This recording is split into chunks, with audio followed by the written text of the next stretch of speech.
What's in the box? This What's in the f***ing box? is an iconic ending. You've probably heard it referenced a million times, and it's practically seared into our brains at this point. It is also a miracle that it played out the way that it did. I, for one, am grateful that this ending managed to stay intact, because without it, we might have never witnessed the rise of one of cinema's greatest modern auteurs.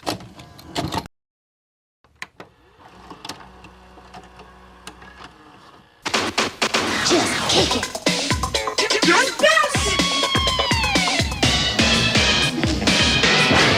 Okay, so picture this. You're a young up-and-coming filmmaker who spent a little over 5 years directing commercials for some of the world's biggest brands, and music videos for some of the industry's biggest artists. The commercials aren't all that fulfilling to make. At least the music videos offer some form of creative expression, but the real aspiration is movies. So what happens when you're given the opportunity to direct a sequel to one of the most acclaimed science fiction franchises? Well, of course you take it. Unless somebody has got a better idea. Ridley Scott was behind the first one and James Cameron was behind the second. That's pretty good company. Alien 3. This is your big break. So you sign on. And as it turns out, the film has already gone through 5 different scripts and had 2 other directors previously attached to it. Now it's starting to make more sense why they're giving the guy who's never shot a feature film a chance to direct this. Maybe it's less about the studio seeing the potential in a young director and more about being able to push a young, presumably malleable director around when they see fit. Well, okay, how bad could it be? This is your chance to break through. Well, it is in fact a bit of a disaster. The studio hawkishly looms over you, contending with almost every creative decision or change you want to make. It's amazing to me that Fox is the #1 studio in the country because they're all such a bunch of morons. The script is being actively revised as you shoot, you're fired from it 3 times, and the morale of the cast and crew slowly depletes as production goes on. On top of all of that, you have no say in the editing process or final cut, so you leave the film just as the final reshoots conclude. I think the biggest problem David had was that we never had a concrete draft of a script to go by. And here he is directing his first movie. This is David Fincher, the director of Alien 3. Technically speaking, this was his first film. It would go on to be received with mixed reviews from critics and audiences, never truly cementing itself as a memorable entry into the Alien canon. It's a great movie to look at, but the chase scenes at the end are drawn out and repetitious, and so I have to give it a thumbs down. This is probably the best looking bad movie I've seen in a while. Yeah, I had exactly the same reaction too. I thought she did a real good job playing this character. For the next 2 years, Fincher would return to directing commercials and music videos, feeling disillusioned, at a loss for confidence, and believing that he might never make movies again. Until not too long after, a script that had been floating around the Hollywood ether found its way to him. It's a bleak story that concludes with an even bleaker ending. It's Andrew Walker's spec script for a film titled Seven, recently acquired by New Line Cinema. But as it turns out, Fincher was mistakenly sent the wrong draft. It was the first version, the one with the bleak ending, that involved a box and perhaps even somebody's head. When he was informed of this, he made it very clear. There was no other version that he was going to direct. This script would not be changed if he signed on. And luckily, Mike DeLuca, who was running New Line Cinema at the time, agreed. So production began, this time with far fewer strings attached. This was Seven, David Fincher's first film. And action!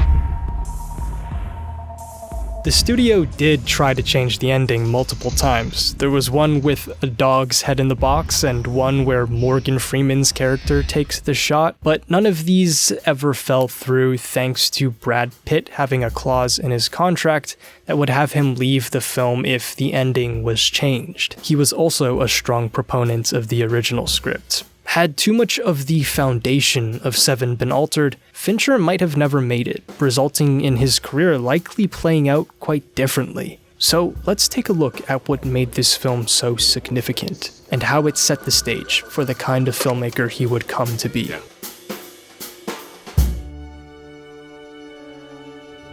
Fincher's style is distinct, and really there's no other director quite like him. Today he is known as the guy who makes all those dark, twisted crime thrillers. Man, you really creeped us out. With some exceptions. This was the first film to really demonstrate what he was capable of. As a filmmaker, he has often tightrope walked that line of depicting gratuitous violence, but he's managed to skirt away from the edgelord status. In response to the criticisms of Seven, he stated, "Look, people come up to me and say, 'You started torture porn.' And I say, 'Fuck you.' I actually think we were fairly reasonable about the notions of the violence. I thought what was so amazing about what Andy prescribed in his script and what he was so adamant about was that you don't need to see stuff. He unlocks the Pandora's box of your imagination in a really gripping way." And he's kinda right. None of John Doe's murders are actively depicted, and the film is draped in shadow. Fincher and DP Darius Khondji being unafraid of letting the blacks in the image shroud and obscure. The cinematography of Gordon Willis, the Prince of Darkness himself, is cited as an inspiration for Fincher. And the influence is clear, from the dark chase scene through the apartment building in Clute mirroring the way scenes with flashlights are lit in Seven, to the chiaroscuro lighting in The Godfather. Blade Runner also acts as a direct mood board for the film, with the textured dinginess of the dystopian LA streets, and of course, the rain. It comes as no surprise that Fincher had worked with Blade Runner's DP Jordan Cronenweth in the past, and would later go on to have multiple collaborations with his son, Jeff Cronenweth. Seven's approach to storytelling puts an emphasis on what is omitted, what we don't see. We don't see John Doe until he wants us to see him. You're looking for me. When Somerset and Mills, played by Morgan Freeman and Brad Pitt, investigate the scene of a crime, the body of the victim is always carefully edited around, only giving the audience brief glimpses. For Gluttony, the scene is shot in a way that keeps the victim on the edges of the frame, as opposed to calling attention to him front and center. We don't see his face until this final moment, with a shot that lasts for only 2 seconds. In place of the excessive violence that a more shameless film would have otherwise taken real estate in, Fincher occupies that space with meticulously detailed locations and set design. The environment surrounding the characters informs us and elicits emotion. Seven is one of his most textured films. There is paint peeling from the walls, residue on the windows, constant dampness, and beads of rain on everything. Detail. That is the name of the game for Fincher. He is one of the most detail-oriented filmmakers out there. Painstaking hours went into filling John Doe's notebooks, despite them being mostly insignificant to the plot. In the sloth scene, the apartment has countless air fresheners dangling from the ceiling to signal to the viewer what the setting must smell like, or more so, what scent the air fresheners are covering up. Smell is one of the senses that film does not have the power to activate, but at times, it feels like you can almost smell Seven. When Brad finds the bucket of vomit underneath it, the bucket itself is filled with ammonia, so his eyes do water when he stands up. We did a lot of work. That's what you gotta give to actors. You gotta steep them in this. This place smelled bad, and the food was left to rot in there. Every set feels lived in. The worn down infrastructure and cluttered rooms all have intent behind them. And the detail in the film manifests in the characters as well, with subtle signifiers to flesh out the leads. The pre-tied ties that Mills wears and his use of cliff notes. He is impatient and somewhat volatile, so these actions reflect that. Fuck that! We need a reason to knock on this door. Think about it. Stupid. For Somerset, the spaces he inhabits are the cleanest and most orderly in the film. His office and apartment are tidy. He picks the lint off his coat resting on a made bed. He does his best to remain methodical and maintain a sense of order, directly contrasting with Mills. Ah, he's fucking with us. That's what he's doing. See this? This is us. Yeah. Just wait a minute. The most apparent of signifiers is his metronome that he listens to while lying in bed, attempting to shut out the noise of the city, which, by the way, is a character in and of itself. There's constant yelling in the street, dogs barking, tires screeching, sirens, and once again the ever-present rain.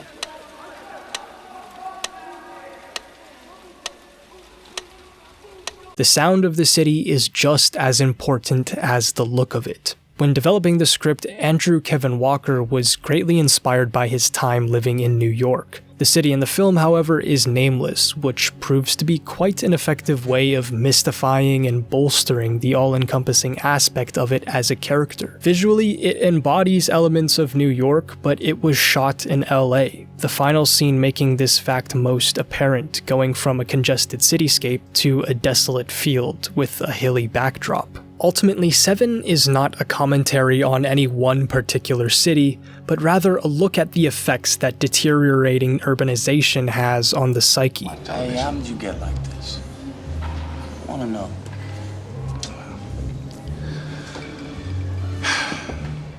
It wasn't one thing, I can tell you that. Over 30 years, it has worn Somerset down and morphed him into a cynic. For Tracy, Mills's wife, played by Gwyneth Paltrow, it has, in a shorter time, induced an overwhelming anxiety with the thought of raising a child in this environment. I hate this city.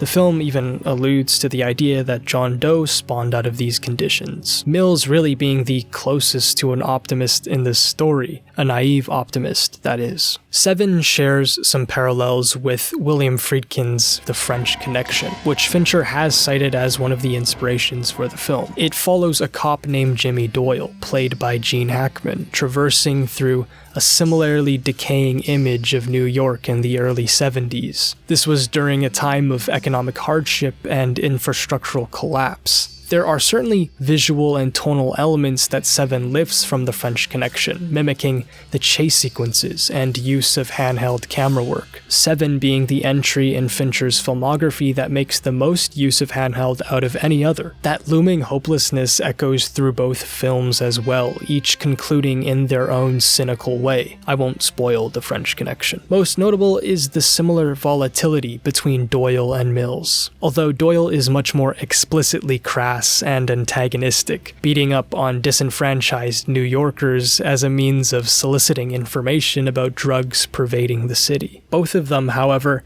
share a kind of irreverence for the justice system. They see themselves as the one who is going to put an end to this permeating evil. You say that the problem with people is that they don't care. So I don't care about people. It makes no sense. You know why? You care. You wanna know? Damn right. And you're gonna make a difference. Whatever. Where do you want it? Where do you want it? Oh, shit. This side. Their tunnel-visioned approach builds an apathy for the people around them. Doyle invokes violence as a means to an end, and Mills seems to have thought very little about how Tracy might feel living in these conditions and the sacrifice she's taken to move there. Even his dogs are now cooped up in his apartment, surrounded by the dinge of the city. One of the most striking moments in The French Connection is this scene. Doyle is tracking a suspect at night, and he unknowingly walks past a slumped-over body next to a storefront. The film makes no mention of it before or after this moment, and it is ambiguous as to whether or not this person is dead or alive. It very succinctly symbolizes the dichotomy of the attitudes of law enforcement and the lack of resources allocated to infrastructure. In Seven, Somerset flags down a cab, and as they drive off, he spots a small crowd gathered around a presumably dead body. Where are you headed? Far away from here. I believe a similar idea is being alluded to here, where the French Connection observes this more objectively.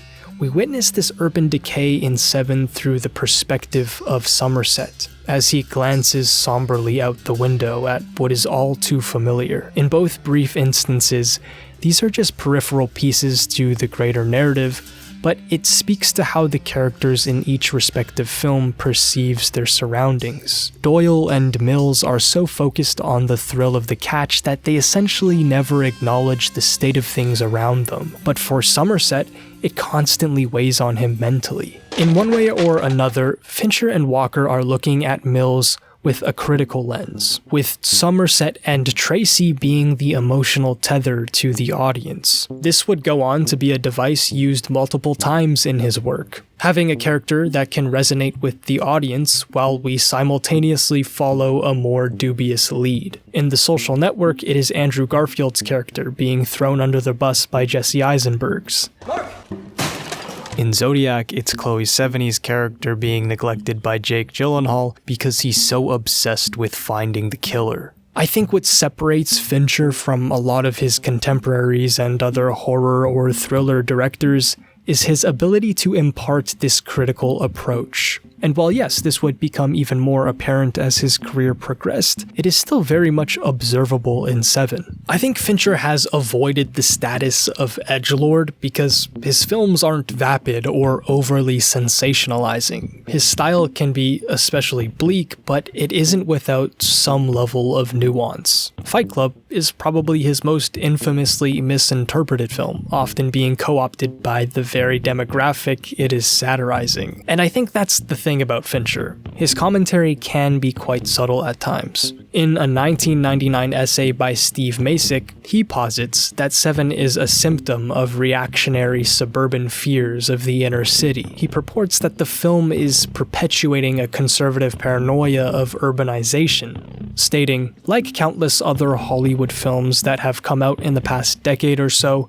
Seven validates suburbia's long-standing revulsion toward a mostly poor, mostly of color inner city, understood as essentially unruly and beyond hope, a sentiment I'm not sure I fully agree with. In a 2004 paper, author Steve Milligan argues the opposite, that Seven is a direct critique of the Reagan-era's obsession with the moral decay of urbanized cities. He says, the political atmosphere created by Reaganism focused not on the causes of economic hardship or social alienation, but on a limited number of symbolic moral issues: abortion, pornography, the family, drugs, and most centrally for Seven, crime. According to Milligan, John Doe is an allegory for this theological conservative paranoia towards sin. Of course, in this instance, it is dressed up in a more hyperbolic fashion. I mention these two perspectives to demonstrate the divisive interpretations of Fincher's work. He hovers around a space that is often more ambiguous, the social commentary never being too in your face, so much so that two people can have opposite readings of his films. Seven was written just after Reagan's second term came to an end, so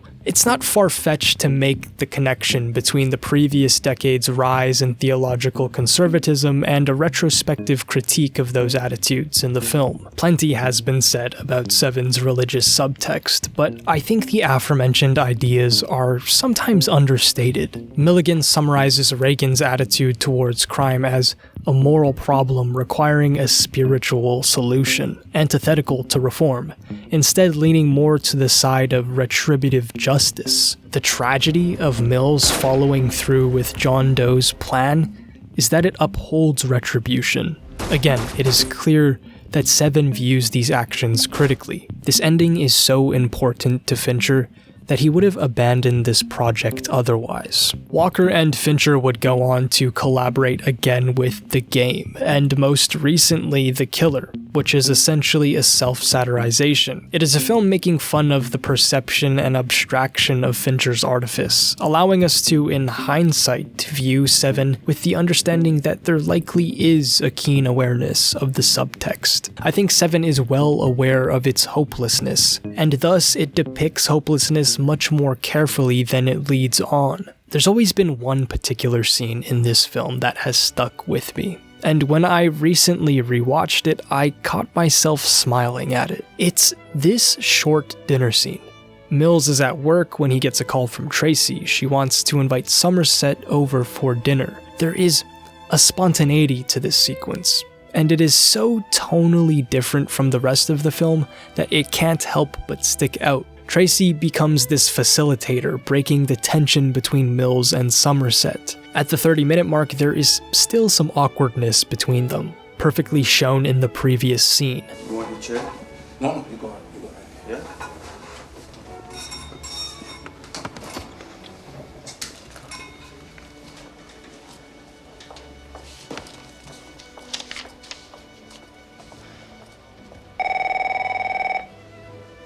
With the limited screen time that Paltrow has, she injects a great amount of life into a film surrounded by doom and gloom. As I said before, Tracy and Somerset are the tether to the audience. It's a scene like this that makes the ending all the more devastating. Freeman's performance here also contains the most hopeful looks in the entire film, but he still maintains a wariness in his eyes. The scene is full of character beats, Tracy teasing Mills. Hello.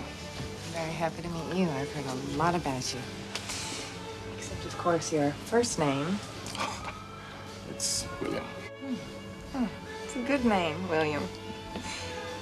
William, I'd like you to meet David. David, this is good. All right, I'll be right back. Somerset folding a napkin around his hand, improvised by Morgan Freeman, and Mills handing Somerset wine in a beer glass. The real kicker is this moment, where a train passes by and the entire apartment shakes. Andy had written this scene that had such a strange little joke in it, and it just seemed so great. And when we got to kind of figuring out how we were going to engineer it, it became obvious that we had to build a set off the floor so that this thing could be built on supports that could be rigged with motors that would shake literally every wall in the place. It's really expensive, and it was like a real engineering job. You weren't just kind of manufacturing a facade. Vibrating home.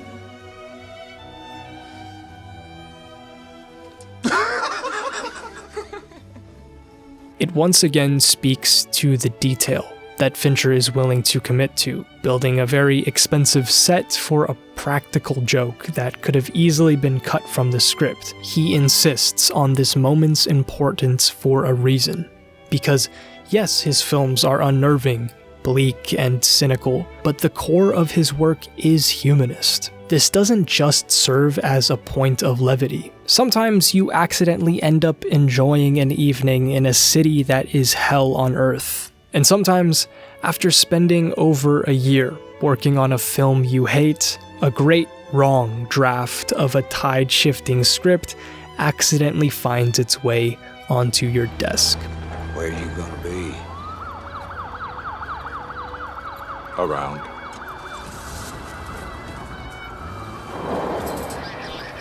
I'll be around. So you made it to the end of the video. Feel free to leave a like or even subscribe. If you're feeling up to it, you can turn on notifications. You can follow me on other platforms linked in the description below, and feel free to sound off in the comments. Give me your interpretation of Fincher's Seven. But yeah, thanks for watching.